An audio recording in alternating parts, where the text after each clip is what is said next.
Kenapa dia selalu terlambat? Aku sudah menunggu pacarku Kevin selama setengah jam terakhir. Kujulurkan kepala untuk melihat apakah dia akan datang, tetapi sekitarku hanyalah pasangan yang berpelukan. Aku melihat pria itu mencium pipi pacarnya, lalu membawanya ke Porsche yang diparkir di dekatnya. Oh, wow, andai saja. Tapi tunggu, orang itu? Ya Tuhan, itu Kevin. Terima kasih atas hadiahnya sayang, tapi bukankah dompet Gucci ini akan terlihat lebih sempurna dengan celana Brioni? Kau kurang ajar! Teriakku sambil melemparkan kue yang kupegang ke wajahnya yang terkejut. Yang mengejutkan, pacar baru itu, dia langsung menyangkal mengenalku dan mengatakan bahwa aku pasti orang gila. Apa? Namun begitu gadis itu masuk ke dalam mobil, dia menoleh ke arahku. Kita selesai. Kau mungkin cantik, tapi kamu hanyalah yatim piatu yang malang. Apa yang dia katakan? Yatim piatu yang malang? Aku percaya padanya, aku mencintainya. Tapi ternyata dia hanyalah seorang cowok matre penipu dan tukang selingkuh. Hatiku sakit karena pengkhianatan ini, tetapi aku masih harus memaksakan diri untuk bekerja. Oh, aku lupa menyebutkan, namaku Linda. Aku pindah di panti asuhan ini sejak kecil, dan tugasku adalah menjaga kebun sayur. Andai saja seorang raja muncul, lalu bilang aku putri yang telah lama hilang, lalu membawaku kembali ke kerajaannya yang megah. Aku baru saja pakai sarung tangan ketika seorang biarawati bergegas menghampiriku. Oh tidak, ketahuan. Tadinya kukira akan diomeli karena terlambat. Tapi yang mengejutkanku, dia tersenyum sambil menyerahkan selembar kertas padaku. Ya Tuhan, aku tidak percaya. Aku diadopsi. Penasaran, ku balik kertas itu dan mengecek informasi orang yang mengadopsiku. Ya, tahun lahir mereka baru 2000. Aku ingin baca lebih lanjut tapi biarawati mengambil lagi kertas itu. Aku pasti salah membacanya. Tidak mungkin orang tua angkatku cuma sedikit lebih tua dariku. Suster itu menunjuk ke arah pintu gerbang. Ada Mercedes G63 dan pengawal berbaju hitam. Di sebelahnya ada seorang wanita yang memakai rok panjang, masker dan kacamata hitam. Apa itu orang yang mengadopsiku? Apakah aku akhirnya akan menjadi simpanan orang kaya yang tinggal di kastil besar bersama orang tua jutawan?ku? Yap, aku sekarang duduk di dalam mobil mahal ini bersama ibu angkatku. Aku bersemangat, tapi sepanjang jalan dia tidak mengucapkan sepatah kata pun. Dan keanehan ini berlanjut hingga kami berhenti di depan rumah yang luar biasa ini. Segera setelah kami memasuki tempat itu, seorang pelayan membungkuk kepada kami. Baru pada saat itulah ibu angkatku menoleh padaku, melepas kacamata hitamnya dan berkata, "Aku Marta, selamat datang di rumah barumu, putriku." Oh, dia terdengar sangat muda. Jadi dia pasti lahir pada tahun 2000. Tapi gadis ini yang seumuran dengan kakak perempuanku baru saja memanggilku anak perempuan. Itu sangat aneh. Pasti membutuhkan waktu untuk membiasakan diri. Kemudian ibu menyuruh sopir untuk menyalakan mobil karena sudah waktunya untuk makeoverku. Wow, mobil lain. Hah? Bukankah itu limusin? Ini gila. Dan boom, inilah aku di sebuah salon kecantikan mewah. Aku tidak tahu bagian mana yang berkilauan ini, produk yang tampak mahal itu. Aku membiarkan ahli kecantikan melakukan tugasnya, dan boom lagi. Ketika aku membuka mata, orang asing balas menatapku. Wow, dengan rambut pirang keriting dan riasan berlapis, aku terlihat setidaknya 5 tahun lebih tua. Ya ampun, selamat tinggal garis-garis biruku yang keren. Sebelum aku sempat mengeluh, ibu baruku memberiku sebuah pakaian. Tunggu, apa ini? Gaun ini sangat ketat dan pendek. Aku merasa seperti mumi Mesir di dalamnya. Mengenai sepatu hak tinggi ini, bagaimana mungkin ada orang yang bisa berjalan lurus dengan benda seperti ini? Tapi melihat tatapan mata ibuku yang puas, aku mencoba memaksakan senyuman. Aku seorang wanita bangsawan sekarang dan begitulah cara kami berpakaian, ya kan? Akhirnya waktu makan malam. Dulu aku mengira tempat seperti ini hanya ada di TV. Lihat angka-angka ini. Sekali makan di sini biayanya lebih besar dari pengeluaran bulanan kami di panti asuhan. Wow, tidak butuh waktu lama sampai pelayan membawakan hidangan yang terlihat mewah ini. Tapi ibu masih memakai masker? Aku hendak bertanya ketika dia memesan sebagian untuk dibawa, lalu menyuruhku makan saja dan dia akan menungguku. Kenapa sih? Ini sangat aneh. Kenapa dia begitu ngotot untuk tetap memakai maskernya? Tapi itu bukan satu-satunya hal yang aneh. Hari ini aku kembali ke sekolah. Masih sekolah yang sama. Tapi ibu bersikeras pengawal berotot ini harus menemaniku kemana-mana. Aku bahkan tak bisa pergi ke kamar kecil dengan tenang karena dia berjaga di luar. Senang rasanya aku diadopsi dan sebagainya, tetapi aku tidak bisa terus dikendalikan seperti ini. Itu sangat memalukan. Aku harus bernegosiasi dengan ibu. Jadi aku membuatkan dia sup labu untuk mencairkan suasana. Aku mengetuk pintunya beberapa kali, tetapi tidak. Jadi aku membukanya, berniat meninggalkan mangkuk di atas mejanya ketika tiba-tiba seseorang memegang pergelangan tanganku. Itu ibu. Dia menatapku dengan mata menakutkan. Beraninya kamu masuk ke kamarku tanpa izin. Di mana sopan santunmu? Aku membuatkan sup untukmu dan Aku melarangmu memasuki kamarku lagi. Aku tidak akan mengulanginya lagi. Oke, astaga. Kenapa dia begitu sensitif tentang hal itu? Aku ingin tahu apa yang dia sembunyikan di sana. Jadi, itu adalah sebuah kegagalan dan aku masih memiliki patung hidup yang mengikutiku kemana saja. Ini jam makan siang, namun berkat dia, tak ada yang mau duduk bersamaku.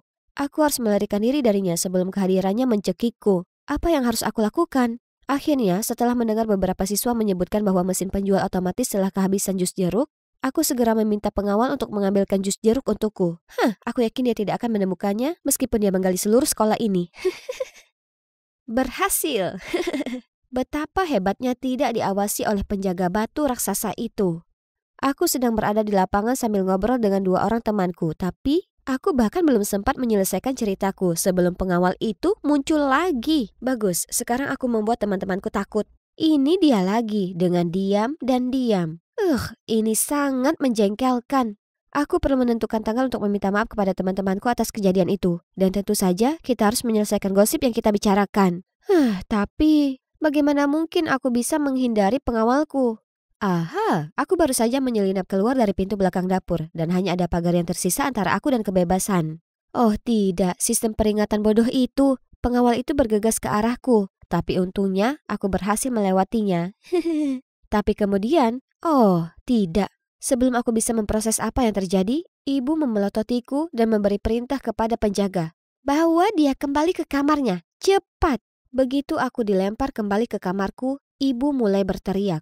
Kain apa yang kamu pakai ini? Para pelayan, segera buang baju jelek ini. Mulai sekarang kamu hanya akan memakai apa yang aku izinkan dan kamu tidak boleh keluar tanpa izinku. Apakah sudah jelas? Lalu dia membanting pintu hingga tertutup. Apa? Kenapa dia bersikap tidak masuk akal? Aku tidak bisa hidup seperti ini. Aku perlu berbicara dengannya. Aku menerobos masuk ke kamarnya tetapi tidak melihatnya dimanapun. Aku melihat sekeliling dan melihat foto seorang gadis. Tapi kenapa dia mirip denganku? Siapa orang ini? Apa yang sedang terjadi? Ibu dengan marah berlari ke arahku dan mengambil bingkai foto itu. Aku mencoba mengambilnya kembali dan saat kami berjalan, aku segera mengambil kesempatan itu dan mengambil maskernya. Yang mengejutkan, wignya juga terlepas. Ya Tuhan, Martha terlihat persis sepertiku. Kecuali ada tanda di sisi wajahnya. Martha, apa yang terjadi? Beberapa saat baginya untuk tenang dan menceritakan semuanya padaku. Ternyata dia dijadwalkan menikah dengan pria idamannya, lalu dia didiagnosis menderita hipokromia, suatu kondisi yang mempengaruhi sel darah merah dan dapat menyebabkan pigmentasi kulit. Dia khawatir jika tunangannya tahu dia akan membatalkan pernikahannya. Kemudian dia menemukan fotoku yang diposting oleh panti asuhanku di halaman penggemar mereka. Terkejut dengan betapa miripnya penampilan kami, dia mendapat ide untuk memintaku menggantikannya di hari besarnya. Apa? Beraninya dia menggunakan aku seperti alat. Aku hendak pergi, tetapi kemudian dia berlutut dan mulai menangis. Tolong bantu aku harus menikah dengannya. Lalu kamu boleh pulang. Aku punya banyak uang, kamu boleh ambil berapapun yang kamu mau. Tolong, pernikahan ini adalah segalanya bagiku. Aku benar-benar jatuh cinta padanya. Martha terlihat sangat menyedihkan. Aku tidak bisa meninggalkannya sendirian dalam keadaan sengsara seperti ini. Jadi aku setuju untuk membantunya. Dia kemudian membagikan akun Instagramnya kepadaku sehingga aku bisa menghubungi tunangannya. Jadi aku pergi kencan pertama dengan pria bernama Elias ini, memakai headset Bluetooth yang terhubung ke Martha. 5 menit telah berlalu dan dia tidak menyadari bahwa aku palsu. Itu agak aneh. Ya? Apakah ada sesuatu di wajahku? Kenapa kamu menatapku seperti itu? Oh maaf, hanya saja kamu terlihat lebih menggugah selera daripada bistik ini. Dan kamu jauh lebih cantik dibandingkan terakhir kali kita bertemu, Matty. Setiap kali aku melihatmu, aku merasakan diriku tersipu. Aku tahu ini festival keju, tapi hey, aku hanya melakukan bagianku di sini. Lalu tiba-tiba, Elias menghela nafas, lalu menatapku dengan sedih. Ayahku sakit parah dan dirawat di rumah sakit. Saat ini kami berada dalam situasi keuangan yang sangat sulit. Jika terus gini aku tidak tahu pernikahan akan berjalan atau tidak. Jadi akan sangat bagus jika kamu bisa membantuku. Ya tentu saja aku akan membantumu, tidak usah cemas. Ya ampun, betapa sederhananya Martha. Begitu aku menyampaikan sambungan telepon, Elias segera bangun dan berkata dia harus pergi ke rumah sakit untuk merawat ayahnya, memberikan tagihannya kepadaku. Ada sesuatu tentang semua ini yang terasa mencurigakan bagiku. Keesokan harinya aku menunggu Elias di sebuah kafe. Dia terlambat dan bergegas masuk dengan wajah bingung. Sayang, kamu menunggu lama? Kamu punya uang kan? Aku memberi Elias kartu bank dan sebuah kotak hadiah kecil. Aku ingin menghiburmu, jadi ini ada sedikit tambahan. Ya, Martha telah memohon padaku untuk menyerahkan kotak hadiah ini kepadanya. Mengatakan bahwa situasi keluarganya pasti membuatnya sangat stres. Jadi dia ingin untuk menghiburnya. Sungguh hal yang dilakukan orang kaya. Oh, Rolex. Labu, terima kasih. Jam tangan ini pasti cocok dipadukan dengan kaos Valentino. Sayang sekali aku belum memilikinya. Tunggu, sepertinya aku pernah mendengar ini sebelumnya. Ya Tuhan, dia terdengar persis seperti Kevin si brengsek itu. Apakah dia hanya memanfaatkan Martha demi uangnya? Aku memutuskan untuk menggali lebih jauh dan mencari tahu. Apakah ayahmu sudah baikan? Aku ingin sekali menjenguknya. Dia dirawat di rumah sakit mana? Elias tampak bingung. Dia memainkan arlojinya dengan gelisah. Tak sanggup menatap mataku. Ayahku sudah baik-baik saja. Kamu sebenarnya tidak perlu mengunjunginya. Jadi, kamu tidak perlu khawatir lagi dengan tagihan rumah sakit, kan? Tidak. Aku belum membayar tagihannya. Aku tidak bisa. Aku cuma bercanda, tentu saja itu milikmu. Sekarang aku yakin dia tidak berbeda dengan mantan matreku. Aku tidak bisa terus membiarkan orang ini memanfaatkan Martha. Aku pulang ke rumah dan segera memberitahunya, tetapi dia menolak untuk mempercayaiku. Berhenti bicara omong kosong, sekarang segera bawakan kue ini padanya. Dia pasti sangat kelelahan setelah merawat ayahnya yang sakit. Ini akan menjadi kejutan manis baginya. Aku bersusah payah membawa kue besar itu ke rumah Elias. Lalu aku melihatnya berdiri di sana berdebat dengan gadis lain. Seharusnya aku sudah lama putus denganmu. Tunanganku jauh lebih kaya darimu. Aku mohon, aku harap kamu berubah pikiran. Gadis itu menangis dan menarik tangan Elias. Tapi dia hanya mengayunkan lengannya dan masuk ke dalam mobil. Si brengsek Elias. Dia memperlakukan hati gadis-gadis ini seperti mainannya. Aku harus menghentikan ini. Hari besar telah tiba. Tetapi sebelum berjalan menuju altar, aku perlu menyelesaikan satu hal terlebih dahulu. Bagaimana penampilanku ini? Aku mengambil foto selfie dan mengirimkannya ke Elias untuk melihat reaksinya. Tepat pada saat itu, Martha bergegas masuk ke kamar. Menurutmu apa yang sedang kau lakukan? Biarkan saja dan kami akan mengadakan pertunjukan yang bagus untuk kamu lihat. Tiba-tiba aku mendapat pesan dari Elias. Sayang, kamu cantik luar dan dalam. Cinta yang aku rasakan padamu tak terlukiskan dan aku tidak sabar untuk memanggilmu istriku. Wow, berikan Oscar pada orang ini. Lihat. Benarkah? Kalau begitu izinkan aku menunjukkan sesuatu yang lebih menarik. Tepat pada saat itu aku menerima SMS lain. Oke, itu isyaratku untuk bertindak. Aku memberi isyarat kepada Martha untuk tetap diam lalu menyeretnya ke jendela. Kami mengintip keluar dan saat itulah seseorang muncul. Saat aku berjalan menuju lorong, aku mendengar desah nafas semua orang. Astaga, pernahkah mereka melihat tanda pigmentasi sebelumnya? Tapi Elias dengan lembut tersenyum padaku. Baiklah, mari kita lihat berapa lama dia bisa mempertahankan aktingnya. Giliranku yang membacakan sumpah ketika Martha dengan marah menerobos masuk. Elias, kamu pembohong. Pernikahan dibatalkan. Apa? Tunggu. Martha? Tapi kenapa kamu ada 2 orang? Seluruh kerumunan menjadi gempar. Hentikan aktingmu. Aku sudah tahu kamu hanya menikahiku demi uangku. Uang yang ingin kamu berikan kepada gadis lain. Tidak. Matty, aku mencintaimu. Tepat pada saat itu, seorang gadis keluar dari kerumunan.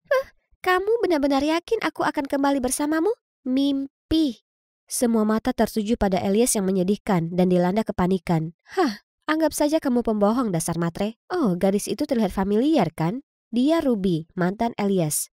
Pada hari itu aku mengikuti Ruby dan menceritakan segalanya tentang cara-cara Elias dalam memoroti orang. Kemudian kami membuat rencana untuk mengungkap kebusukannya. Ruby akan datang ke pesta pernikahan dan memohon agar dia kembali. Dan sesuai dugaannya, setelah melihat fotoku dengan wajah cacat, dia langsung setuju untuk kembali bersama Ruby. Dan tentu saja aku sengaja membiarkan Martha mendengar pembicaraan mereka.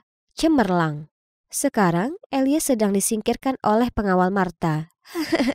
Layani dia dengan benar. Jadi apa yang terjadi selanjutnya? Nah, Martha cerita tentang masa lalunya. Kedua orang tuanya meninggal dunia dan mewariskan kekayaan yang sangat besar padanya. Dia mungkin memiliki kekayaan, tapi dia kesepian. Itulah sebabnya dia bertindak begitu impulsif di dekat Elias. Kami berdua belajar bahwa cinta itu berharga dan pantas untuk ditunggu oleh seseorang yang mencintai kami tanpa syarat.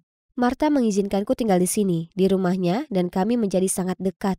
Ternyata kami berdua menemukan sesuatu yang jauh lebih baik daripada cinta palsu dari para orang matre. Dan itu adalah cinta persaudaraan. Akhirnya, Sweet 16ku yang spektakuler telah tiba. Aku menghabiskan waktu berbulan-bulan memikirkan setiap detail kecil dari pesta bertema kupu-kupu yang sempurna ini. Hebatnya lagi, semua PIV dan industri fashion akan diundang. Keren banget kan? Ngomong-ngomong, aku Charlotte Stone, seorang fashion influencer dengan lebih dari 500.000 follower di Instagram. Suatu hari nanti aku akan menjadi desainer ikonik seperti Tory Burch. Pesta ini adalah kesempatan besarku untuk diperhatikan oleh semua orang penting ini. Tapi tunggu, Eva? Apa yang sedang dia lakukan? Hei, apa kamu menyadari betapa pentingnya memilah sampah? Tidak semuanya sampah, seperti yang ini sangat berharga. Oh, ya ampun. Dan sekarang dia mengganti serbet para tamu dengan tisu yang bisa terurai secara alami. Tiba-tiba, dia kaget lalu bergegas menuju tamu yang datang. Syalmu, apa itu dari bulu cerpelai asli? Dasar monster yang kejam. Oh tidak, dia Trixie Max Flower. Salah satu ratu fashion yang sekarang pergi mengamuk karena kemarahan kakakku. Eva merusak segalanya dengan cara hippinya. Dan semua tamuku pergi. Tidak, semuanya hancur. Dan itu semua salahnya. Ini bukan kali pertamanya Eva melakukan hal seperti ini. Dia menyebut dirinya seorang aktivis lingkungan dan terus-menerus membawa pulang sampah untuk diubah menjadi sesuatu. Berdebat dengan siapa saja yang tidak memilah sampahnya dengan benar. Dan memaksa semua orang yang dia kenal untuk bergabung dalam protes perubahan iklim. Bagian terburuknya adalah aku selalu terseret ke dalam kampanye bodoh itu. Sangat memalukan jika disebut sebagai adik dari gadis sampah. Lottie, kamu mau kemana? Tunggu. Hei gadis sampah, kenapa kamu tidak mendaur ulang ini menjadi sepatu skating, huh? Hal berikutnya yang aku tahu, kulit pisang yang kotor mendarat tepat di wajahku. Lottie, kamu baik-baik saja? Tidak, pestaku berjalan dengan sempurna, sampai kau datang dengan kecemasanmu terhadap lingkungan. Aku berharap kamu yang pergi dari pestaku, bukan mereka. Sebenarnya, aku berharap aku tidak punya saudara perempuan yang suka memeluk pohon dan suka sampah. Lalu aku mendorong Eva ke samping dan pergi. Dia sudah bertindak terlalu jauh kali ini. Tapi, mungkin yang kukatakan agak berlebihan. Keesokan paginya aku bangun dan melihat hadiah ulang tahun dari Eva di meja samping tempat tidurku. Itu adalah gelang lucu, terbuat dari plastik daur ulang tentunya. Itu membuatku tersenyum dan mengingatkanku pada saat-saat dia menjagaku. Aku ke kamarnya untuk mengucapkan terima kasih, tetapi dia tidak ada di sana. Lalu aku melihat sepucuk surat di tempat tidurnya. Ibu, Ayah, Charlotte, aku akan pergi untuk hidup berdasarkan keyakinan dan nilai-nilaiku tanpa merepotkan kalian semua. Jangan mencariku. Oh tidak, jangan bilang itu semua karena perkataanku kemarin. Dia tahu kalau aku tidak serius kan? Aku yakin dia akan tenang dan segera pulang. Tapi kemudian 1 minggu berlalu, lalu sebulan, dan sekarang sudah hampir 2 tahun, dan kakakku masih belum pulang. Kami telah mencarinya di acara-acara lingkungan hidup, namun masih belum mendapatkan petunjuk. Sampai suatu hari, aku bertemu dengan seorang YouTuber yang bercerita tentang penemuan pulau ramah lingkungan yang dijalankan oleh komunitas pecinta lingkungan. Itu terdengar seperti gaya Eva. Tunggu sebentar, aku pernah melihat ini sebelumnya. Pulau ini tampak seperti gambar yang tergantung di kamar Eva. Itu dia, itu pasti koordinat pulaunya. Aku harus pergi mencari kakakku. Ya ampun, itu perjalanan yang sangat lama. Sekarang aku hanya perlu mencari perahu yang akan membawaku ke pulau itu. Ayo kita periksa petanya. Hah? Ini bukan barangku. Tepat pada saat itu seorang wanita menghubungiku. Hei, apa yang kamu lakukan dengan tasku? Aku segera meminta maaf dan mengembalikan tasnya lalu bergegas kembali ke kereta untuk mencari tasku. Tapi, aku terlambat. Tidak ada telepon, tidak ada peta. Apa yang harus dilakukan sekarang? Aku bertanya-tanya tapi tidak ada yang pernah mendengar tentang pulau ramah lingkungan ini. Putus asa, aku merosot ke sebuah bangku. Ketika tiba-tiba, seorang cowok menepuk pundakku dan memberitahu bahwa kapalnya sedang menuju ke pulau itu. Aku mengikutinya ke pelabuhan, tapi saat aku melihat perahu, aku langsung berubah pikiran dan berbalik hendak pergi, namun cowok itu tak mau melepaskan tanganku. Aku mencoba yang terbaik untuk melawan ketika 2 krunya yang tampak menakutkan menuju ke arah kami. Oh tidak, ini tidak akan berakhir dengan baik. Lepaskan dia. Noah, apakah ini penculikan? Haruskah aku memanggil polisi? Karena panik, cowok itu melepaskanku lalu menggerutu dan pergi. Aku gemetar karena kaget dan butuh waktu lama agar detak jantungku kembali normal. Aku tidak bisa membayangkan apa yang Eva alami di luar sana selama ini. Kenapa kamu berusaha keras untuk sampai ke Pulau Echo? Sepertinya ini bukan adeganmu. Sekarang aku sudah tenang dan melihat pria ini dengan benar.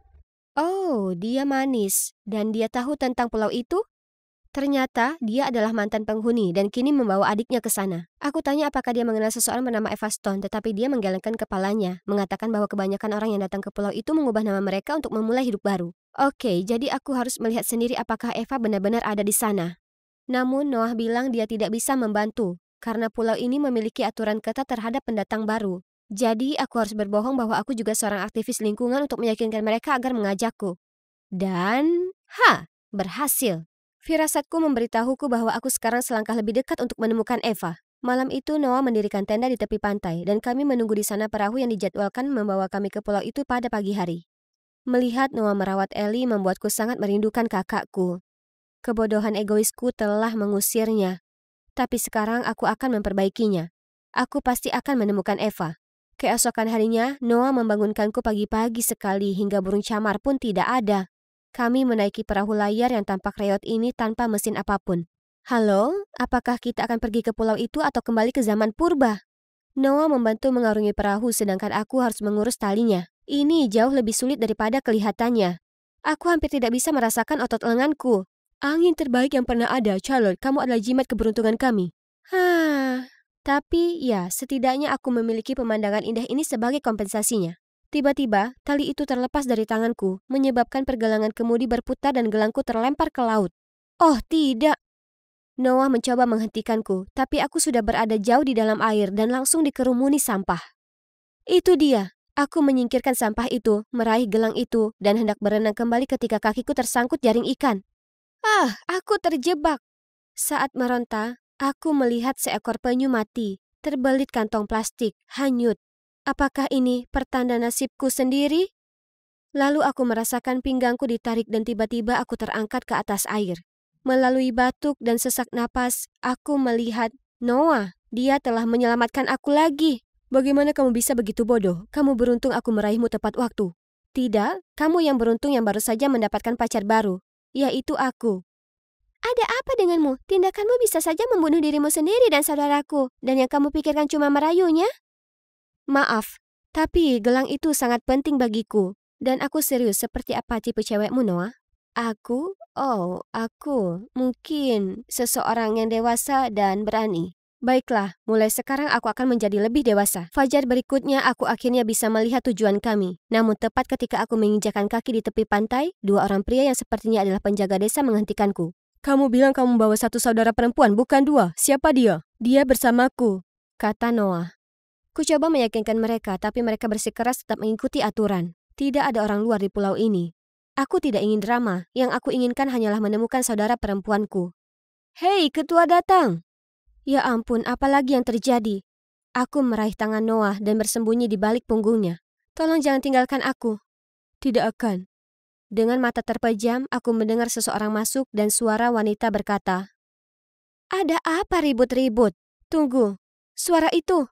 Aku mengintip kepala desa. Itu Eva. Eva, benarkah itu kamu? Charlotte? Aku telah menemukan saudara perempuanku. Aku langsung memeluknya erat-erat. Aku sangat merindukanmu. Oh, Lottie kecil, bagaimana kamu bisa sampai di sini? Aku juga merindukanmu. Aku minta maaf atas apa yang aku katakan. Aku tidak apa-apa. Aku sudah melupakannya. Ayo, biarkan aku mengajakmu berkeliling. Ternyata pada hari dia meninggalkan rumah, dia mengumpulkan orang-orang yang berpikiran sama untuk datang ke pulau ini dan menyelamatkan ekosistemnya. Mereka membangun desa ini dan tanggul untuk melindungi pulau dari kenaikan permukaan air laut. Ketika Eva bertanya padaku tentang perjalananku ke sini, aku menceritakan semua perjuangan yang harus aku lalui dan bagaimana Noah menyelamatkanku. Kamu menyukai Noah? Aku kira begitu, tapi apa yang salah dengan itu? Maksudku, kamu selalu membenci gaya hidup ramah lingkunganku. Tapi Noah dan aku, kamu tahu kalau kita punya pola pikir yang sama, kan? Itu benar. Mereka memiliki banyak kesamaan. Sementara aku seperti hidup di dunia lain bagi mereka.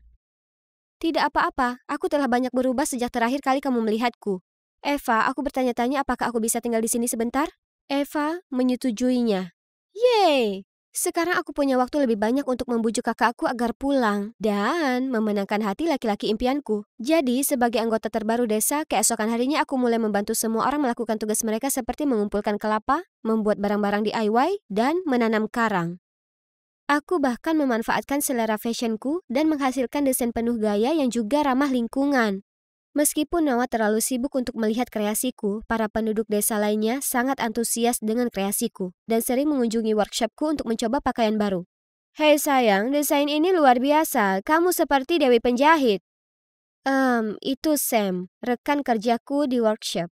Kelihatannya aneh, tapi sebenarnya dia adalah seorang jenius yang mampu menciptakan perangkat teknologi dari bahan bekas. Setiap hari dia memberiku hadiah aneh yang berbeda. Orang ini pasti suka padaku. Tapi bahkan sepeda unicorn miliknya yang terbuat dari kerang tidak bisa menggerakkan hatiku karena aku cuma menyukai Noah. Berbicara tentang Noah, dia baru saja melewati workshopku, tepat pada waktunya untuk menunjukkan kepadanya materi baru ini. Aku dengan bersemangat berlari ke arahnya, tapi berhenti ketika Eva tiba-tiba menariknya ke tempat tidur gantung, mencondongkan tubuh lebih dekat dan membisikkan sesuatu di telinganya. Apa? Jadi saat Noah bilang dia lebih suka gadis dewasa, yang dia maksud adalah Eva? Tapi apa yang kakakku pikirkan? Dia tahu aku menyukainya. Setelah hari itu, aku tidak dapat berkonsentrasi pada apapun karena keduanya. Noah mulai mencari-cari alasan untuk tidak membersihkan terumbu karang bersamaku. Dan coba tebak siapa dalang di balik semua itu? Eva.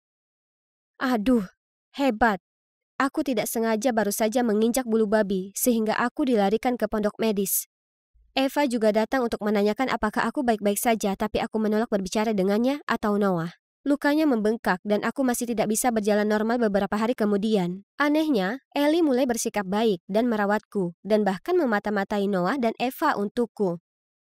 Mereka berdua ditakdirkan untuk satu sama lain. Bahkan mereka diam-diam berdua beberapa kali. Mereka adalah raja dan ratu pulau yang sempurna. Sekarang tidak ada keraguan bahwa mereka pacaran tanpa sepengetahuanku. Bagaimana bisa Eva melakukan ini padaku? Merasa dikhianati, aku menyeret diriku ke workshop. Mungkin bekerja bisa mengalihkan semua kekacauan di kepalaku ini. Tapi disinilah aku, terjebak dengan Sam dan kalimat murahannya. Kamu pasti capek karena kamu selalu mondar-mandir di dalam pikiranku sepanjang hari. Tinggalkan aku sendiri. Aku bergegas keluar dari sana, tapi tersandung dan terjatuh. Saat itu, sebuah tangan terulur membantuku. Itu Eva. Astaga, dia orang terakhir yang ingin kutemui saat ini. Kamu tidak perlu berpura-pura peduli padaku. Kamu tahu betul kalau aku menyukai Noah, tetapi kamu masih bersamanya. Charlotte, apa yang kamu bicarakan? Aku akan pergi hari ini. Begitu pula semua orang di desa ini. Tempat ini diperuntukkan bagi para pengecut yang mengabaikan masalah lingkungan nyata yang terjadi di dunia luar. Di sana, aku akan melepaskan semuanya dari dadaku. Namun tiba-tiba penduduk desa keluar dari semak-semak sambil membawa dekorasi dan kue ulang tahun dengan namaku di atasnya. Mereka mengadakan pesta kejutan untukku. Oh, tidak, aku tidak bermaksud demikian. Karena kecewa dengan kata-kataku, mereka semua pergi. Aku kira kamu melihatku bersama ketua ketika kami merencanakan kejutan ulang tahunmu. Tidak ada apapun yang terjadi di antara kita. Kukira kamu sudah dewasa, Charlotte, tapi ternyata aku salah. Ya Tuhan, rasa bersalah yang kurasakan saat ini sedang membunuhku. Frustrasi dan malu aku tahu aku tidak bisa tinggal di sini lebih lama lagi. Aku menunggu sampai semua orang tertidur untuk menyelinap ke pantai, lalu berlayar dengan perahu kecil menuju malam badai. Tapi aku tidak bisa sampai jauh. Sebelumnya, gelombang raksasa menelanku dan perahuku. Ini, akhirnya, kurasa. Tapi saat aku membuka mata, wajah Noah muncul di hadapanku. Kamu menyelamatkanku lagi? Tidak, ketua yang melakukannya. Tapi, di mana dia? Noah tidak berkata apa-apa, hanya memandang ke laut dengan murung. Tunggu, ini tidak akan terjadi. Kakakku tidak mungkin di luar sana, kan? Tidak. Bagaimana aku bisa hidup mengetahui bahwa kakakku tenggelam karena aku? Apa kamu menangisi sepatumu yang hilang? Aku berbalik untuk melihat Eva. Masih hidup dan baik-baik saja. Eva, terima kasih Tuhan. Aku dengan gemetar melompat ke arahnya. Tapi, aduh, aku lupa kalau kakiku masih sakit. Aku minta maaf atas betapa bodoh dan egoisnya diriku. Lain kali jangan bodoh. Tidak ada yang terjadi antara aku dan Noah. Dia milikmu sepenuhnya. Aku melihat ke arah Noah dan kami berdua berubah menjadi merah tomat. Keesokan harinya, Eva mengumpulkan semua orang agar aku dapat meminta maaf secara terbuka kepada mereka. Aku sudah siap jika penduduk desa melemparkan batok kelapa ke arahku. Namun mereka malah mengakui kalau perkataanku ada benarnya. Gaya hidup ini perlu disosialisasikan kepada dunia. Karena setiap orang berhak hidup dalam lingkungan yang bersih dan sehat. Itu semua butuh upaya bersama. Kemudian mereka semua sepakat bahwa orang yang tepat untuk mempengaruhi generasi muda tentang masalah ini adalah aku. Wah, aku tidak menyangka, tapi iya. Aku bersedia menjalankan misi yang berarti ini. Dan Noah mengajukan diri untuk meninggalkan pulau itu dan menginspirasi dunia luar bersamaku. Baru kemudian Ellie meminta maaf padaku dan mengaku dia mengarang cerita tentang Eva dan Noah. Hanya untuk membuatku menyerah untuk merayu kakaknya. Aku kira kamu cuma akan merepotkan, tapi sekarang aku tahu dia sangat menyukaimu. Jadi berjanjilah kamu akan membuat hidupnya bahagia. Aku akan mencoba yang terbaik. Janji. Sudah 5 tahun sejak kami meninggalkan pulau, dan aku telah mewujudkan impianku menjadi perancang busana terkenal. Namun yang penting, aku mampu mewujudkan fashion yang ramah lingkungan. Keren banget kan? Saat peragaan busana terakhir, aku naik ke atas panggung dan penonton bertepuk tangan meriah. Inspirasi kreatifku datang dari kakak perempuanku tercinta, Eva, yang menunjukkan kepadaku betapa pentingnya lingkungan yang bersih bagi kita semua. Aku juga ingin berterima kasih kepada Noah, pacarku yang luar biasa atas cinta dan dukungannya yang tanpa syarat. Terima kasih semuanya. Saat aku menyelesaikan pidatonya, Noah naik ke panggung dengan karangan bunga besar ini. Sementara Eva dan penduduk desa menghujaniku dengan pelukan dan pujian. Aku kira satu perjalanan ke pulau ramah lingkungan bisa mengubah seluruh hidupmu, ya kan? Siapa yang menelpon jam segini? Olah, kakakmu akan menikah akhir pekan ini. Jadwalkan untuk datang. Saudariku Rowan akan mengadakan apa sekarang?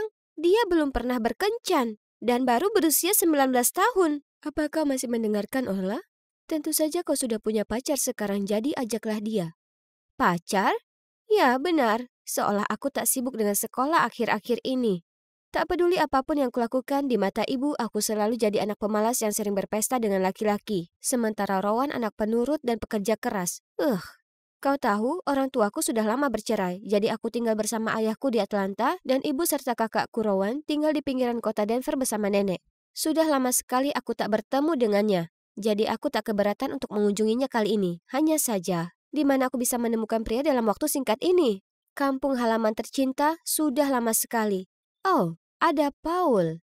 Maaf membuatmu menunggu. Ayo pergi, cantik. Perkenalkan pacarku, seorang mahasiswa lokal yang kutemukan di internet. Meskipun kami dalam urusan bisnis, lihatlah dia. Tampan, gagah, dan sopan. Aku beruntung sekali. Saat kami tiba di rumah, aku melihat nenek sedang menunggu di luar dengan seorang pria yang berpakaian santai. Oh, dia pasti calon iparku. Aku berlari untuk memeluk nenek. Rowan, kau sudah pulang? Mata sudah menunggumu. Wah, lihatlah pasangan kita yang dibuat di surga. Apakah dia mengira aku adalah Rowan? Aku hendak mengoreksinya ketika tiba-tiba pria itu menarikku mendekat dan berkata, "Kita memang pasangan serasi, bukan begitu sayang?" Maaf? Di mana dia meletakkan tangannya? Dan apakah penglihatannya sama buruknya dengan nenek yang mengira aku adalah Rowan? Tepat pada saat itu Rowan melangkah maju, tapi anehnya dia hanya tersenyum pada kami dan kemudian bergandengan tangan dengan Paul. Dan ini adalah pacarku, nenek. Apakah kami terlihat serasi? Ada apa dengan semua orang? Apakah aku masuk ke dalam alam semesta paralel atau semacamnya? Tiba-tiba, Rowan menyeretku ke seberang taman. Lalu dia bercerita bagaimana nenek didiagnosis menderita Alzheimer, yang telah berkembang begitu cepat belakangan ini.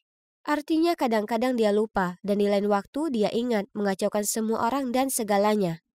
Karena tidak ingin membuat sedih atau bingung, ibu dan kakakku memutuskan untuk bertindak sesuai dengan ingatan nenek, termasuk pernikahan ini. Tentu saja, pria bernama Mata itu bukanlah tunangan kakakku yang sebenarnya, hanya teman dekat sekelas. Tapi sekarang dia bingung pada kita berdua, jadi peran utama dalam drama pernikahan ini milikmu sekarang. Ingatan nenek semakin memburuk. Iya, itu menyebalkan, tapi apakah pernikahan palsu itu perlu? Membayangkan berpasangan dengan pria kasar bernama Mata itu membuatku muak. Tidak mungkin. Dengarkan kakakmu, nak, semua orang melakukannya untuk nenek. Apa dia baru saja memanggilku nak? Oke, cukup sudah. Laki-laki ini harus tahu diri. Tapi sebelum aku melabraknya, kedua orang tuaku muncul dan mulai memberiku ceramah. Terserah. Aku tetap pada pendirianku. Pura-pura menikah itu konyol. Senang sekarang, gadis kecil ayah bertingkah manja lagi.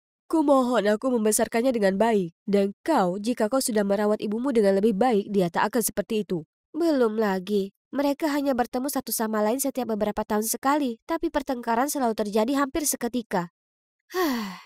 Apa yang terjadi? Kalian berdua tidak pernah bertengkar. Ada apa? Saat melihat nenek, tiba-tiba ibu dan ayah berubah 180 derajat. Beberapa saat yang lalu mereka saling berteriak satu sama lain, tapi sekarang mereka tersenyum dan mesra. Sungguh konyol. Tapi, apa nenek benar-benar tidak ingat bahwa orang tuaku sudah bercerai? Kondisinya tampak seburuk yang mereka katakan. Ini berarti aku tak punya pilihan selain mengikuti rencana mereka untuk membuatnya bahagia. Namun, aku bukan aktor profesional. Terus berimprovisasi menurut ingatan nenek tidaklah mudah. Terutama saat aku harus beradu akting dengan si Mata yang menyebalkan. Kepalaku terlalu penuh dengan pikiran dan tak bisa tidur nyenyak. Jadi aku bangun lebih awal dan berjalan-jalan di taman. Entah dari mana, Mata berlari ke arahku dan meraih tanganku. Apa semalam tidurmu nyenyak, sayang? Hah? Untuk siapa dia berakting? Di taman yang kosong ini? Atau ini hanya alasan untuk menyentuhku? Aku melepas paksa tanganku dari tangannya. Tapi kemudian dia berani berbisik di telingaku. "Shh, nenek sedang mengawasi kita dari atas." Benar-benar menyebalkan. Sementara itu Rowan mengatakan ingin menyenangkan nenek, tapi sebenarnya ia bahkan tidak sedikit pun bersikap kooperatif. Saat makan siang, sementara aku harus memaksakan senyum saat mata menyuapiku sup, Rowan bersikap menjauh dari Paul pacarnya. "Paul, kakakku juga suka disuapi." "Benar, itu makanan favoritnya." Paul langsung mengerti maksudnya, jadi dia menyendok sup dan memberikannya kepada Rowan saat nenek memperhatikan dengan penuh harap. Namun entah mengapa, kakakku tampak kesal, menepis tangannya dan berkata kalau dia alergi terhadap makanan tersebut. Yang mana hal ini sungguh tak masuk akal. Nenek jelas tak puas mendengarnya, lalu berdiri dan meninggalkan meja makan.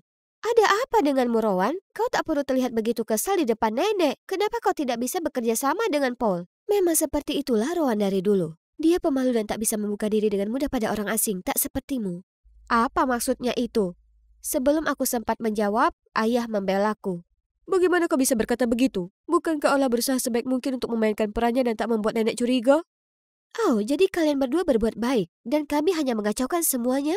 Mereka lagi-lagi bertengkar. Biasanya Rowan dan aku hanya berdiri di sana dan menonton. Karena hanya nenek kami yang bisa menghentikan pertengkaran mereka dan kali ini tidak terkecuali. Begitu mereka melihat nenek, kedua orang tuaku langsung berbalik dan saling bergandengan tangan. Mata juga sama cepatnya. Ia meraih lenganku dan lengan nenek lalu mengajak kami jalan-jalan. "Hei, siapa kau? Kenapa kau sangat ramah pada kami?" Ya ampun, baru beberapa detik yang lalu dan ingatannya tentang Mata sudah lenyap. Aku langsung bilang kalau aku dan Mata kuliah di kampus yang sama dan dia mengunjungiku.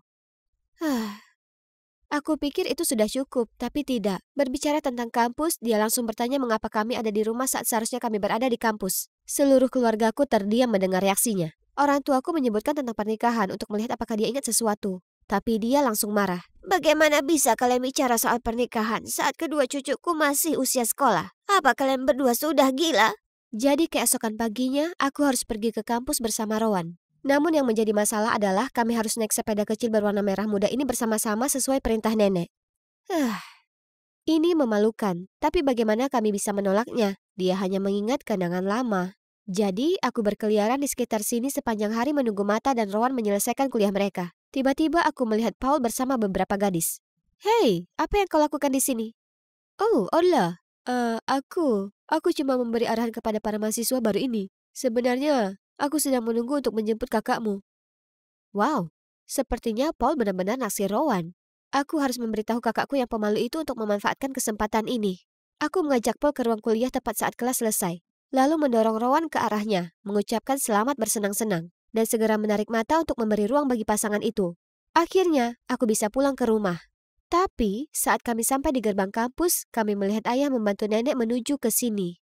Melihat wajahku yang pucat, ayah segera menjelaskan bahwa nenek mengira hari ini adalah hari pertamaku masuk kuliah. Jadi dia bersikeras untuk menjemput kami. Ya ampun, sudah cukup buruk datang ke sini dengan sepeda merah muda kecil. Aku menolak keras untuk dijemput ayah dan nenek. Aku bukan anak TK. Aku ditugaskan untuk membersihkan lapangan sepak bola. Giliranku bertugas hari ini. Jangan tunggu aku. Oh, begitu. Santai saja, aku akan melihat-lihat sebentar. Aku menatap Mata berharap dia punya ide untuk mengeluarkanku dari situasi ini. Tapi dia hanya menyeringai dan mengambil sapu dariku. Ayo kita bersihkan tempat ini. Aku hanya akan pura-pura membersihkan sedikit. Tapi ternyata nenek adalah pengawas paling jeli yang pernah ada. Olah, ada sampah di sana. Lihat lebih dekat sayang, ada daun kering di pojokan. Lalu, kau harus mengelap noda-noda ini dengan kain basah. Begitu dia pergi, aku berbaring di lapangan, terengah-engah karena kelelahan. Apa kau tidak lelah? Ya ampun, aku sudah kehabisan tenaga. Tak bisa membayangkan jika itu terjadi padaku saat seusia nenek. Kasihan dia, menakutkan sekali kalau suatu hari nanti lupa dengan keluarga. Kelahiran, penuaan, penyakit, kematian, ini adalah hal-hal yang tidak bisa kita ubah. Ora, tapi satu hal yang bisa kita lakukan adalah menghargai setiap momen bersama orang-orang yang kita cintai karena saat-saat ini sangat istimewa. Aku sangat salah ketika pada awalnya aku menganggap Mata sebagai orang yang tidak sopan dan menyebalkan. Pemikirannya yang mendalam membuatku merasa cukup nyaman untuk mencurahkan isi hatiku tentang keluargaku. Mengapa orang tuaku bercerai, mengapa aku tak mengunjungi nenek sesering yang seharusnya, dan semua pertengkaran dengan saudara perempuanku Rowan. Kami berbicara banyak hal dan rasanya seperti sudah saling mengenal lama. Malam itu aku terus berbalik, berguling dan tak bisa berhenti memikirkan bagaimana Mata dengan rajin membantuku bersih-bersih. Tentang percakapan kami di sore hari, dan cara dia membantuku berdiri. Oh, apa yang salah denganku? Tak bisa dipungkiri bahwa sisi ini dari dirinya sangat menarik. Tapi ada satu masalah, saat kami akan pergi dia berkata padaku, "Sampai jumpa besok, Rowan." Ya, Rowan. Bagaimana dia bisa? Apa karena semua tindakan di depan nenekku membuatnya bingung? Atau karena dia selalu ada di pikirannya? Sudahlah, itu bukan urusanku. Hari berikutnya aku bosan berjalan-jalan di kampus, jadi aku pergi ke kelas bersama Rowan dan Mata. Rowan benar, mereka tampak sangat dekat. Selama pelajaran, keduanya mendengarkan dosen dengan penuh perhatian, kemudian berdiskusi satu sama lain. Mata juga dengan sabar menjelaskan bagian yang tak dimengerti oleh Rowan. Kita makan apa siang nanti? Apa yang enak di kantin? Kau akan mengambil mata kuliah ini juga tahun depan, jadi fokuslah. Kemudian mereka melanjutkan diskusi, seolah-olah aku tak terlihat.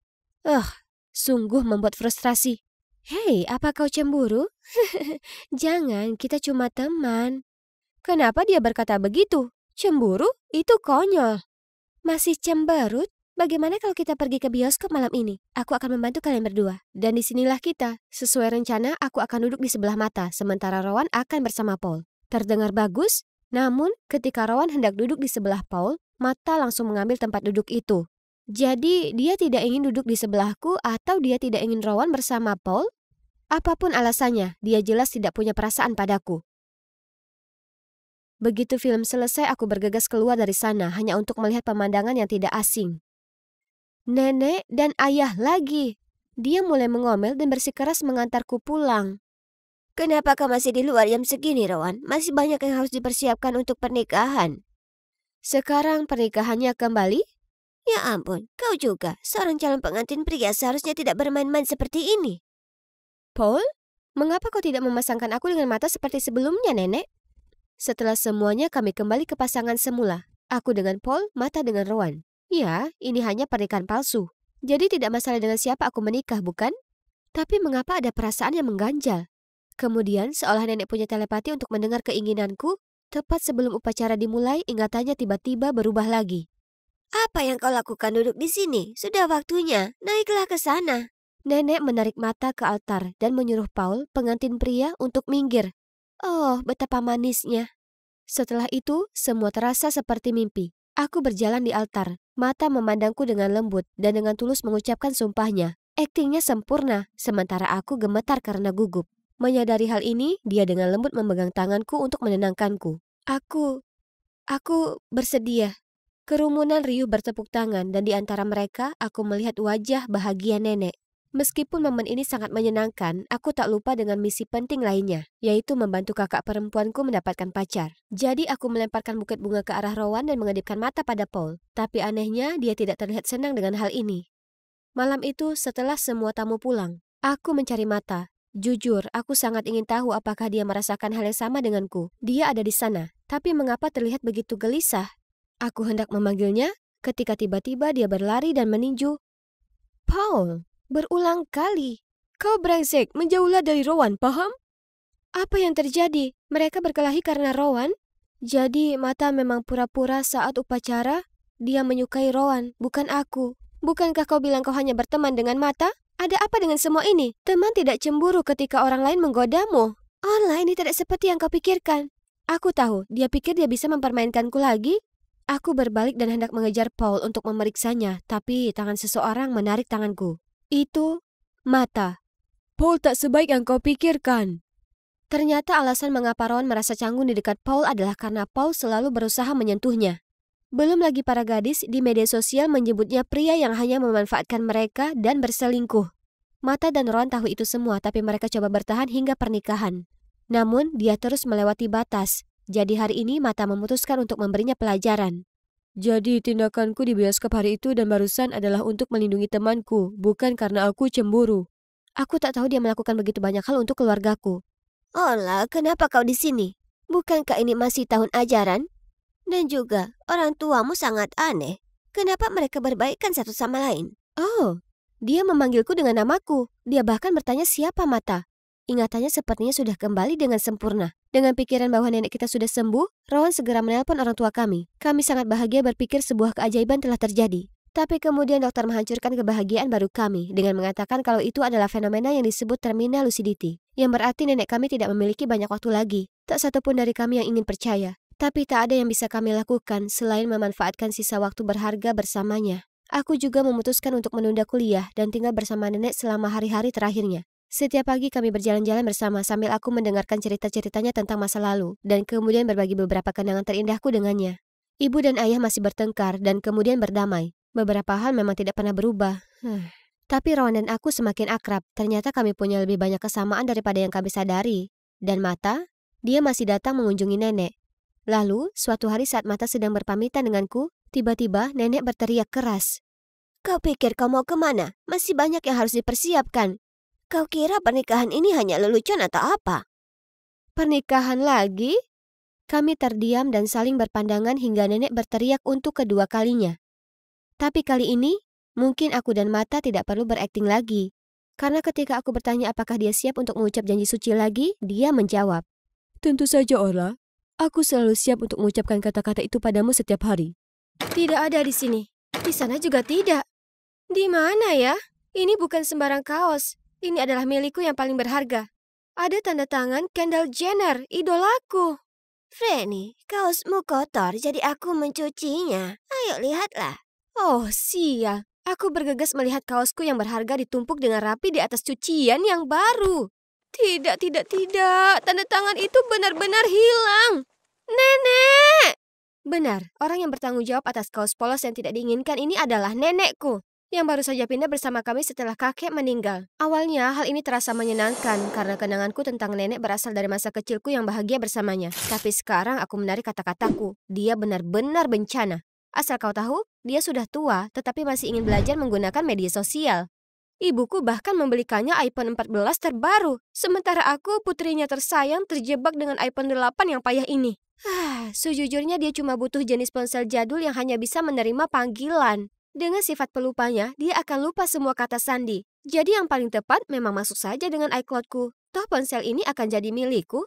Oh, pemuda itu tampan juga. Kau juga berpikir begitu? Memang, daya tarik Josh tak ada duanya. Dia sungguh pria idaman setiap gadis. Idamanmu juga, kan?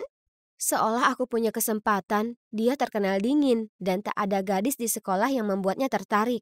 Ya, mungkin cuma itu satu-satunya waktu kami sependapat soal Josh.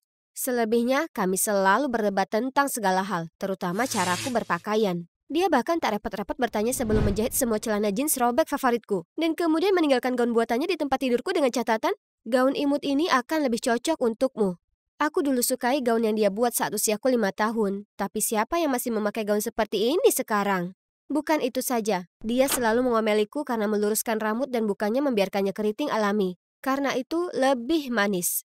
Coba tebak, sebenarnya dari dialah aku mewarisi rambut alamiku. Tapi dia tak tahu itulah alasan aku harus tumbuh dewasa dengan teman-teman yang berkata, kau sebenarnya lumayan cantik, tapi sayang sekali rambutmu begitu. Dan kenapa rambutmu tidak lurus seperti orang tuamu? Apa kau diadopsi? Kata-kata menyakitkan itu membuatku sangat membenci rambutku dan menginginkan rambut lurus yang indah dan halus, seperti rambut Kendall Jenner. Jadi tentu saja aku akan terus meluruskannya setiap hari, tidak peduli apa yang dikatakan nenek. Syukurlah keluhan-keluhan itu akhirnya akan berakhir besok, karena aku akan kembali ke sekolah setelah liburan musim panas. Yeay! Hah? Apa yang ramai diperbincangkan semua orang? Pada saat itu, guru masuk dan mengumumkan bahwa kelas kami akan kedatangan murid baru yang sangat istimewa. Kemudian, sosok yang sangat familiar masuk ke kelasku. Itu nenekku? Apa-apaan ini? Apa dia tersesat dalam perjalanan ke bingo atau apa? Sungguh memalukan. Mungkin jika aku diam tak bergerak, dia tak akan melihatku dan tak akan ada yang tahu kalau itu nenekku. Oh sayangku, kau lupa jus jerukmu. Semua mata tertuju padaku. Ya ampun, tolong bantu aku menghilang dari planet ini. Setelah kelas selesai, aku harus menyelinap keluar secepat mungkin untuk menghindari makan siang dengan nenekku. Tapi sahabatku Fred tidak berhenti menggodaku. Tiba-tiba aku mendengar seseorang tertawa keras di seberang ruangan. Nenek! Tapi dengan siapa dia duduk? Wah, Josh punya selera yang aneh dalam memilih perempuan. Dia mengabaikan semua gadis di sekolah ini, tapi sekarang dia benar-benar terpesona oleh nenekmu. Astaga, mengapa dia mengganggunya? Josh pasti merasa tak nyaman. Aku segera menghampirinya, meminta maaf dan menarik nenekku pergi. Dalam perjalanan pulang dari sekolah, nenek menceritakan hari-harinya seperti anak kecil kebanyakan. Apa kau tahu kalau mereka punya mesin penjual otomatis di lorong dengan berbagai macam camilan? Itu jenius. Dan astaga, kampusnya besar sekali. Aku hampir mengompol saat mencari kamar kecil. Katakan padaku bagian mana lagi yang lucu. Ini hanya membuktikan kalau orang seusianya harus ada di panti jompo, bukan SMA. Aku perlu bicara dengan ibu. Jadi saat ibu akhirnya sendirian di dapur, aku langsung bertanya padanya. Bagaimana nenek bisa ada di kelasku? Ternyata saat orang tuaku mengundang nenek untuk tinggal bersama kami, dia memberitahu mereka kalau dia mau asalkan dia bisa bersekolah. Kupikir itu ide yang bagus. Itu berarti dia tak akan kesepian di rumah sepanjang hari karena kau akan menemaninya. Selain itu dia sudah menghabiskan seluruh hidupnya mengurus keluarga kita. Jadi sekarang giliran kita menjaganya kan? Iya, kurasa ibu menyampaikan beberapa poin yang valid. Tapi siapa sangka nenek bisa mengubah kehidupan sekolahku seperti ini. Dia menempel padaku sepanjang hari, makan apapun yang aku makan, mendengarkan musik yang aku dengarkan, bahkan bergaul dengan teman-temanku. Parahnya, dia menceritakan semua cerita masa kecilku yang memalukan. Bagaimana dulu aku makan pasta gigi karena iklannya bilang itu bisa dimakan, dan aku mengerami telur ayam untuk melihatnya apakah bisa menetas. Tapi bukan itu bagian terburuknya. Dia mematahkan catokanku. Jadi sekarang aku terpaksa memakai topi bodoh ini. Sungguh menjengkelkan. Ada berita baru. Apalagi kali ini? Joe sudah menemukan gadis impiannya, dan dia ada di sekolah kita. Tidak mungkin. Tidak pernah ada gadis yang menarik perhatiannya. Mengapa sekarang? Franny, apa yang kau lakukan? Aku menunduk dan, ups. Tanpa sengaja aku baru saja mengubahnya menjadi Sully dari Monster Inc. Maaf, salahku. Oke, coba kulihat. Seperti yang diceritakan Fred, ini adalah gadis yang dikenal Josh melalui Tinder sebelum dia menghilang secara misterius. Moore, 17 tahun bersekolah di sekolahku dan... Tunggu, dia hanya punya foto ini? Yang bisa kulihat hanya rambut coklat keritingnya. Entah dari mana seseorang menyambar topiku. Itu pasti Fred yang ingin membalasku karena insiden chat tadi. Aku berbalik untuk mengomel padanya, tapi yang kulihat adalah nenek dengan topiku di tangannya. Freddy, rambutmu sangat indah, mengapa harus ditutupi? Dan juga baju ini, gaun yang kubuatkan untukmu jauh lebih cocok dengan rambutmu. Cukup, tak mungkin aku membiarkan orang melihatku dengan rambut jelek dan pakaian nenek-nenek seperti itu. Tolonglah, Nek. Tinggalkan aku sendiri dan jangan merepotkanku lagi. Ini sekolahku, dan kehadiranmu di sini membuatku malu. Dia tampak terkejut dan hendak berkata sesuatu, tapi langsung pergi tanpa sepatah kata pun. Jadi, sudah seminggu sejak terakhir kali kami bicara. Sepertinya aku tak lagi jadi perhatiannya karena dia sudah mendapatkan teman baru. Jadi itu bagus untuk kami berdua, kan? Tiba-tiba aku mendengar suara yang dalam di belakangku. Hai Franny, boleh aku bicara denganmu tentang sesuatu? Tunggu, suara ini... Aku segera menoleh dan melihat Josh berdiri di sana, tersenyum padaku. Astaga, ini pertama kalinya Josh mengajak bicara seorang gadis. Semua mata iri tertuju padaku. Aku adalah gadis paling beruntung di sini. Apakah dia akhirnya melihat pesona unikku? Jadi aku kebetulan melihat rambut keritingmu beberapa hari yang lalu. Dan kau terlihat sangat mirip seperti gadis di foto itu. Aku ingin tahu apakah kau... Oh, dia tidak datang ke sini karena aku. Maaf. Tapi aku bukan Moore. Aku bisa melihat kekecewaan di wajahnya. Dia meminta maaf karena salah mengira orang, tapi sebelum pergi, dia tersenyum dan berkata padaku, ngomong-ngomong, kau cantik dengan rambut keriting itu. Benarkah? Rambut keriting yang selama ini susah payah kusembunyikan? Aku tak percaya ada orang di luar sana selain nenek yang menyukainya. Beberapa hari kemudian aku tiba di sekolah dan melihat pemandangan menakutkan. Josh bergandengan tangan dengan Amy. Ternyata dia yang maju sebagai gadis misterius. Mari kita lihat, usianya 17. Benar, rambut coklat keriting, benar. Dan nama belakangnya, Moore. Tidak salah lagi. Tapi aku terus bertanya-tanya, apa yang disukai Josh dari gadis yang terkenal liar ini? Gengnya yang sekarang termasuk nenekku tersayang selalu melakukan trik-trik bodoh untuk mendapatkan perhatian. Lihat, dia tak ada bedanya dengan lampu lalu lintas sekarang setelah berteman dengan mereka. Mereka bahkan mengubah perpustakaan menjadi jalur peragaan busana. Jelas, hal ini segera diketahui pengawas. Tapi, hanya nenekku yang tertangkap karena lamban. Karena itu, dia mendapat surat untuk ke kantor kepala sekolah dan mereka memanggil ibuku. Tidakkah kau merasa konyol bahwa orang seusia ini masih dimarahi kepala sekolah? Sekolah sama sekali bukan tempat untuk nenek. Seni pertunjukan butuh kepribadian yang berani, nak. Aku mungkin sudah tua, tapi semangatku tetap muda. Kau tahu, aku juga akan ikut dalam kontes Rise to Fame. Kurasa aku bisa menang. Aku menoleh ke arah ibu dengan tatapan memohon, namun hanya mendapat senyuman terpaksa dan biarkan saja dia melakukan apa yang dia inginkan. Lagi pula kau akan kalah, kenapa repot-repot? Bagaimana kalau kau mendaftar juga dan kita lihat siapa yang menang? Baiklah, tantangan diterima. Aku akan mengalahkanmu dengan mudah, Nenek. Tunggu dan lihat saja. Akhirnya, Rise to Fame kompetisi tahunan sekolah tiba. Satu tim 3 orang berpartisipasi dalam babak yang berbeda. 2 tim terbaik masuk babak final. Babak pertama, bola tangan sangat mudah bagi kami. Memiliki 2 tipe yang suka olahraga di tim sangat membantu. Sementara tim Nenek, yang terdiri dari dia sendiri, Josh, dan si centil Amy, mereka langsung tersingkir. Setelah olahraga adalah babak sudoku. Setiap tim akan bersaing satu sama lain. Yang selesai duluan yang menang. Yang seharusnya mudah karena saat aku kecil dulu sering menghabiskan sore hari yang diguyur hujan untuk bermain ini bersama nenek. Di sisi lain, Amy mengeluh pada panitia kalau babak ini adalah lelucon karena sudoku sudah ketinggalan zaman. Semakin banyak dia bicara, semakin terlihat kalau dia sangat buruk dalam matematika dan angka. Jadi ini seperti mengambil permen dari bayi, kan? Tapi aku lupa kalau nenek ada di tim mereka.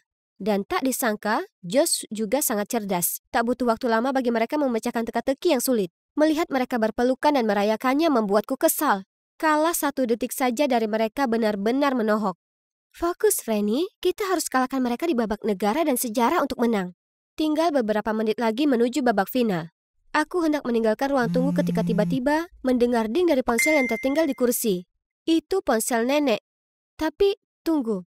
Dia tahu cara menggunakan Tinder? Karena penasaran aku membukanya dan di layar ada semua pesan dari Josh dan Moore yang misterius. Mengapa nenek punya akun ini? Dan mengapa Josh yakin Amy bukanlah orang yang dia cari? Aku segera mencari nenek dan menemukannya di sudut sayap panggung. Namun saat aku mendekatinya, dia menarik tanganku dan memberi isyarat agar aku diam. Kukira kau biarkan nenek tua bergabung di tim sebagai lelucon. Siapa tahu dia sangat membantu. Kau akan menang dengan mudah. Iya, benar. Aku juga dengar kalau sejarah adalah kelebihannya. Aku hanya butuh dia untuk menyelesaikan babak terakhir ini lalu aku akan langsung menendangnya. Seluruh kelompok itu tertawa. Dengan gugup aku menoleh ke arah nenek, tapi dia tak menunjukkan tanda-tanda kemarahan. Jadi, apa yang akan dilakukan nenekku selanjutnya? Begitu babak final dimulai, nenek berdiri, mengambil mikrofon dan mengumumkan. Aku ingin mundur dari kompetisi ini karena aku tidak akan pernah membiarkan orang bermuka 2 mengalahkanku. Setelah itu ia pun pergi, dan seluruh penonton mulai ribut, sementara wajah Amy memucat. Namun yang paling mengejutkan adalah ketika Josh juga naik ke atas panggung. Aku juga, aku tidak ingin satu tim dengan pembohong. Lalu dia berjalan pergi dan Amy mengejarnya. Penonton bersorak dan panitia mengumumkan bahwa ini berarti tim kami secara otomatis memenangkan kompetisi. Setelah upacara penghargaan, aku segera pulang ke rumah dan mendapati nenek sedang merenung di taman. Aku diam-diam duduk di sampingnya dan meletakkan tanganku di pundaknya untuk menghiburnya. Dia menatapku, tersenyum lembut dan mulai menceritakan kisah-kisah yang belum pernah kudengar sebelumnya. Aku jadi tahu kalau dia hamil di usia 16 tahun dan putus sekolah. Teman-temannya tidak terlalu baik padanya, jadi dia tidak pernah melanjutkan pendidikannya. Jadi sekarang dia punya waktu, dia memutuskan kembali ke sekolah untuk merasakan masa mudanya yang hilang. Itu sebabnya, Franny, jangan pernah biarkan kata-kata jahat orang lain menyakitimu. Hargai apa yang kau miliki, karena masih ada orang yang mencintai sisi itu dari dirimu. Apa yang dikatakannya sungguh menyentuh dan mengingatkanku akan pujian Josh tentang rambutku. Nenek, jadi ada apa dengan akun Tinder itu? Oh, aku tahu kau sangat menyukai Josh, jadi aku membuat akun untuk mengetahui lebih banyak tentangnya agar aku bisa membantumu. Ternyata, foto profil itu adalah foto nenek saat ia masih muda, sehingga mirip denganku. Moore sebenarnya adalah nama kecilnya. Aku memeluknya dan meminta maaf sebesar-besarnya atas perilakuku yang buruk. Dia menepuk kepalaku dengan lembut, tersenyum dan berkata kalau dia akan membawaku ke sebuah tempat rahasia. Keesokan harinya, aku kembali dengan rambut keriting alamiku dan mengenakan gaun yang nenek berikan. Gaun ini tidak trendy, tapi sangat pas di badanku, dan anehnya, aku merasa cukup percaya diri memakainya. Nenek dan aku masuk dengan riang ke sebuah kafe buku, dan aku melihat, Josh, aku membawa orang yang kau cari ke sini. Kami berdua menatapnya dengan penuh tanya. Maksudmu? Ternyata masih ada satu hal yang belum dia ceritakan padaku. Kalau nama samaran Moore yang dia pasang di Tinder adalah berdasarkan kesukaanku, hobiku, kebiasaanku, selera musikku, dan lain-lain. Dia telah mengumpulkan segala sesuatu tentangku untuk dikirim ke Josh. Aku harus memberitahunya kalau ada seorang gadis yang menarik seperti Franny di luar sana, kan? Itulah mengapa Josh merasa tidak cocok dengan Amy. Kemudian babak kecerdasan membuktikannya, karena dia dan gadis misterius itu memiliki satu kesamaan, kecintaan terhadap sudoku. Akhirnya, semuanya menjadi jelas. Nenek masih datang ke sekolahku, dan aku sebenarnya tidak keberatan lagi. Dia membawa kue buatan sendiri untukku dan teman-teman, menceritakan kisah-kisah menarik tentang masa lalu dan memberikan nasihat-nasihat terbaik. Yang paling penting dia membuatku sadar bahwa menjadi diriku tidaklah buruk. Rambut keriting dan sebagainya. Hampir lupa. Kau juga ingin tahu apa yang terjadi antara aku dan Josh, kan? Ya, kurasa kau harus melihatnya sendiri. Lihatlah pelayaran emas yang indah ini. Bukankah ini sempurna untuk ulang tahunku yang ke-16?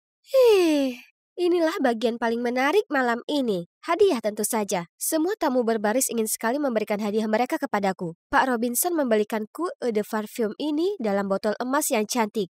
Ya, diterima. Apa berikutnya? Sepasang Jimmy Choo dari Mitchell. Emas tentu saja. Warnanya bagus, tapi haknya terlalu rendah. Sungguh menyedihkan, aku harus melewatkan yang satu ini. Benar sekali, setiap barang milikku harus mengikuti standar tertentu. Kalian tanya kenapa? Ya, ibuku melihatku sebagai bidadari cantiknya yang pantas mendapatkan kemewahan emas yang indah sejak aku dilahirkan dengan rambut pirang halus dan mata kuning berkilau. Sedemikian rupa sehingga dia segera mengubah interior kamar bayiku menjadi emas, beserta semua pakaian bayi dan mainanku agar sesuai dengan ciri-ciriku. Sepanjang masa kecilku, ibu terus memanjakanku dengan kemewahan emas yang indah dalam hidup. Suatu saat aku minta sebuah piano, lalu voila, muncullah piano klasik megah yang terbuat dari emas murni. Apa kalian bisa percaya itu? Di lain waktu aku bilang aku ingin seekor kuda poni, lalu tanpa ragu dia membawaku ke peternakan untuk menemui Goldie, kuda betina baruku dengan bulu emas paling berkilau. Bu, terima kasih banyak.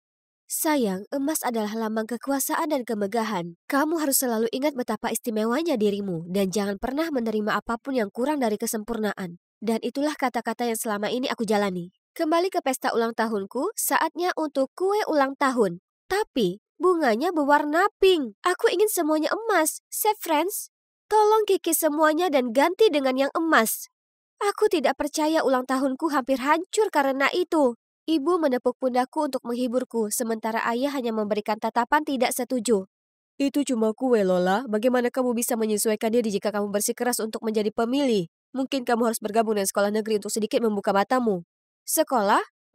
Itu bukan ide yang buruk. Selalu bersekolah di rumah berarti aku tidak punya teman. Bahkan para tamu hari ini semuanya adalah mitra bisnis orang tuaku. Tapi ibu langsung menolak gagasan itu karena dia tidak mau aku mengalami kesulitan apapun. Jangan khawatir, Bu. Aku hanya akan memilih sekolah yang memenuhi semua standarku. Aku mohon. Dan tentu saja dia tidak bisa mengatakan tidak. Jadi disinilah aku, langsung bernegosiasi dengan kepala sekolah. Aku kira mengecat loker dengan emas dan membawa koki pribadi ke sekolah dan hal-hal seperti itu bisa dilakukan. Tapi aku khawatir kita tidak memiliki ruang piano pribadi. Kalau begitu buatlah satu. Kami juga hanya memiliki lapangan olahraga di luar ruangan dan kolam renang. Jadi pasang saja atapnya. Jangan harap aku bisa berolahraga di panas terik matahari. Nona, tidak seperti tutormu sebelumnya. Tidak semua guru di sini memiliki gelar doktor, menguasai 2 bahasa, dan berusia awal hingga pertengahan 30-an. Kalau begitu, bukan masalah besar. Aku akan mencari sekolah lain saja. Tidak, tunggu. Beri aku waktu. Selama keluargamu mensponsori sekolah seperti yang dijanjikan, aku pasti akan mewujudkannya. Ini dia. Akhirnya ini hari pertamaku di sekolah. Segera, semua siswa mengerumuniku karena kagum pada aura mewah dan selera fashionku. Tidak mengherankan karena sekolah ini memerlukan perubahan serius. Tapi tunggu, gadis pirang itu terlihat cukup rapi. Oh, dia bahkan membawa tas flap classic Chanel berwarna kuning. Kebetulan sekali, punyaku edisi terbatas. Aku segera pergi untuk berbicara dengannya. Namanya Beth, dan kami langsung cocok setelah mengobrol singkat tentang fashion dan kosmetik. Sepertinya aku bisa melihat diriku sebagai sahabat yang luar biasa. Setiap hari pulang kelas, aku mengajak Beth berbelanja di Saks untuk menjalin ikatan persahabatan. Aku membelikannya semua pakaian dan aksesoris berwarna emas dan kuning sama seperti milikku. Aku bahkan membujuknya untuk mewarnai rambutnya agar secemerlang rambutku. Pada dasarnya kami kembar sekarang. Hanya ada satu masalah. Kemanapun kami pergi, anak-anak itu mengikuti. Kalau kamu pacaran denganku, aku akan memberimu koleksi Gucci terbaru. Maaf, aku baru saja membeli seluruh toko. Aku bisa memetik bintang untukmu jika kau mau. Apa iya? Dan apa yang harus aku lakukan dengan batu-batu tak berguna itu? Ayahku baru saja membelikanku Ferrari, aku bisa mengantarmu kemana saja. Bagus untukmu, sayang sekali. Rolls Royce-ku ada di sana, sampai jumpa. Kenapa mereka harus membuat keributan seperti itu? Tak mungkin aku akan jatuh cinta pada para idiot itu. Aku ingin pangeran tampanku yang memenuhi semua standar emasku. Bagaimana kalau memberitahu semua orang tipe idealku? Lalu aku bisa menyaring mereka semua untuk mendapatkan pacar asliku. Tanpa membuang waktu, aku membuat cerita, ajukan pertanyaan di IG, dan meminta Beth untuk bekerja sama. Sekarang yang harus aku lakukan hanyalah membuat daftar kebutuhanku.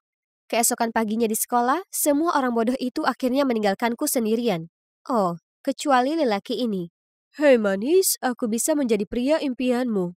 Jadi ini Josh, kapten tim sepak bola. Juga cowok paling keren di sini. Sepertinya dia memenuhi semua standarku. Apakah dia belahan jiwa sempurnaku yang hilang? Aku salah besar. Selama kencan kami, dia mengoceh tanpa henti tentang betapa buruknya menjadi dirinya karena terlalu kaya dan terlalu tampan.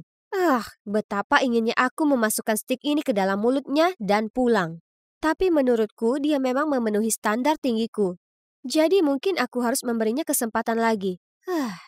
Keesokan paginya saat kelas olahraga, Beth berlari ke arahku sambil memegang sepatu yang sangat bau. Lola, Josh berbohong padamu. Tingginya bukan 6'4". Lihatlah solnya dalam penambah tinggi badan yang buruk ini. Dia cuma 6'3". Aduh, menjijikkan. Sayang, maafkan aku melakukannya hanya karena... Cukup, singkirkan sepatu bau ini dariku. Kita putus. Maka pencarianku untuk menemukan cinta sejati menemui jalan buntu. Lagi. Namun yang mengejutkan, keberuntungan kembali tersenyum padaku. Kemudian pada hari itu aku datang ke ruang latihan seperti biasa ketika musik favoritku sampai ke telingaku. Ya ampun, sungguh pemandangan surgawi. Tiba-tiba aku merasakan jantungku berdetak kencang saat tanpa sadar aku berjalan menuju cowok itu. Sepertinya seseorang memiliki selera musik yang sangat bagus dan keahlianmu juga tidak terlalu buruk. Ya, selama kau membuka hati untuk merasakan jiwanya, bukan cuma mempelajari nada-nadanya. Kemudian dia berdiri dan berjalan pergi, tidak repot-repot melihat ke arahku sekalipun. Itu agak sombong, bukan?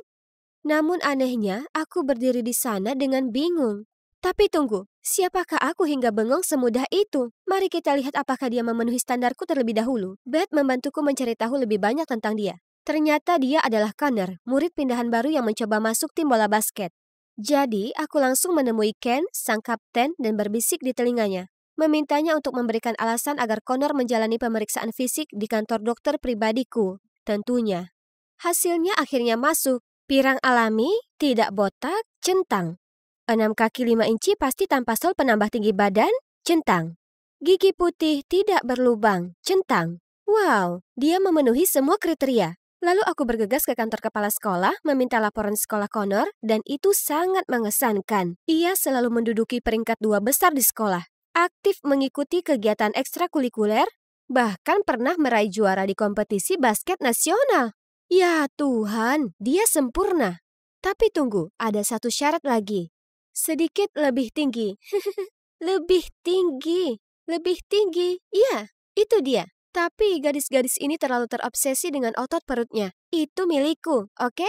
Benar, tidak ada keraguan bahwa Connor adalah pasangan sempurnaku. Setelah itu dengan malu-malu aku menyerahkan kepadanya sebotol air mineral berlabel emas dan bertanya apakah dia mau berlatih bermain piano denganku. Jantungku berdebar kencang, tapi dia hanya bergumam. Maaf, tapi aku sudah ada kencan. Lalu melewatiku menuju... Lily? Apa? Gadis kutu buku yang tidak memiliki keterampilan sosial? Tidak mungkin aku bisa kalah darinya. Aku segera menyuruh kepala sekolah untuk mengalihkan semua kelasku ke kelas Connor agar aku bisa dengan mudah mendekatinya. Penasihatku yang luar biasa Beth juga membantu aku merancang strategi langkah demi langkah yang sangat mendetail. Connor akan segera melupakan Lily yang membosankan dan jatuh cinta padaku. Langkah pertama, daya tarik aroma. Beth memberitahuku bahwa Connor menyukai parfum tanpa merek ini. Jadi aku menyemprotkannya banyak-banyak dan dengan percaya diri masuk ke kelas. Tapi kenapa orang-orang terus bersin? Bahkan Connor juga mengerutkan kening dan menutup hidungnya. Hei Lola, kamu tidak mandi pagi ini kan? Menyemprotkan sebotol parfum murahan tidak akan membantu. Lalu seluruh kelas tertawa. Sungguh memalukan. Oke, rencana B. Beth menyarankan pengakuan besar.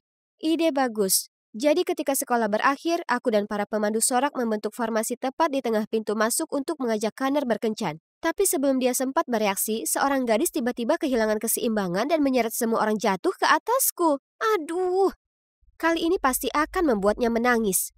Tapi saat aku bersorak untuknya, Connor entah bagaimana gagal melepaskan tembakannya dan bola itu terbang lurus ke arahku, menyebabkan aku terjatuh terlebih dahulu ke ketiak pria bau ini. Bleh.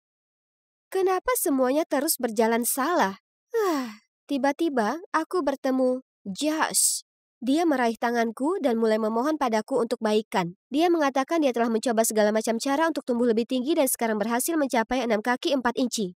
Jadi aku harus berhenti mengejar Connor dan menjadi tuan putrinya. Astaga, aku benar-benar tidak berniat pada orang yang putus asa ini. Lepaskan aku. Aku kemudian bertemu Beth saat pergi. Dia memberitahuku bahwa dia baru saja menemukan cara lain untuk menjadikan Connor milikku. Sepertinya dia sangat menyukai Lily. Kita harus memisahkan mereka. Jadi aku memanggil Lily ke sudut dan mengatakan kepadanya selama dia menjauh dari Connor, aku akan membelikannya apapun yang dia inginkan.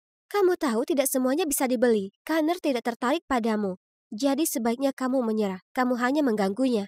Apa? Aku tidak menyangka Lily yang pendiam dan kutu buku akan mengatakan hal itu kepada seseorang yang berkilau sepertiku. Kata-kata Lily menggangguku sepanjang hari. Apakah aku salah jika terus mengejar Connor?